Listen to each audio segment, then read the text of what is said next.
Hello mga guys, ex-diary na sad. Ug karon tay nagaselebrar ta sa adlaw sa kasing-kasing. Ug kaning ginatawag nato nga Valentine's Day. Kung asa daghan kang makita na maligya og bulak, mga hearts ug mga chocolates. Tungod kay Valentine's Day ang mga kaunanan, daghan kay mga decorations, mga nindot kaayo. Sumuot to pagkakita namo aning ilang store, daplin ra gyud sa kalsada sa Cabaluna Street. Naikaunan diri na barato na, lami pa. Swak kay sa budget. Kung hilig ka mo inom og milk tea og macchiato, adto na gyud mo diri. Di gyud mo magmahay kay sa inyong 100 makapalit na gyud mo. Nganong mangita pa mo og Starbucks nga naa na may cafe diri sa Panabo, kaning 28th Avenue Cafe. Libre ra gyud ni siya guys, pamili na mo.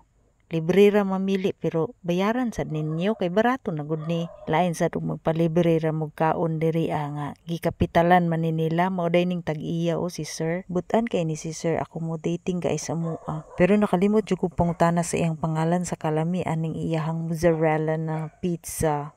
Lami siya guys, baga ang cheese, di gyud ka gitipid. Tanawaw naglisod paganig hila si Inday sa cheese. Kabaga nakalami. Wow. Lami kaayo. Pwede na nato ni makumpara sa Pizza Hut, Yellow Cab, Shakey's, Greenwich. Basta adtura mo diri. Basta pag muanhi mo diri, ayo jud kalimot og dala og kwarta kay basig makulangan mo. Basig ako inyong mahayon nga wa mo nakatilaw sa ilahang lamian nga frappe o milk tea o macchiato. Name it, they have it. Busa ayaw na mo paglangay-langay.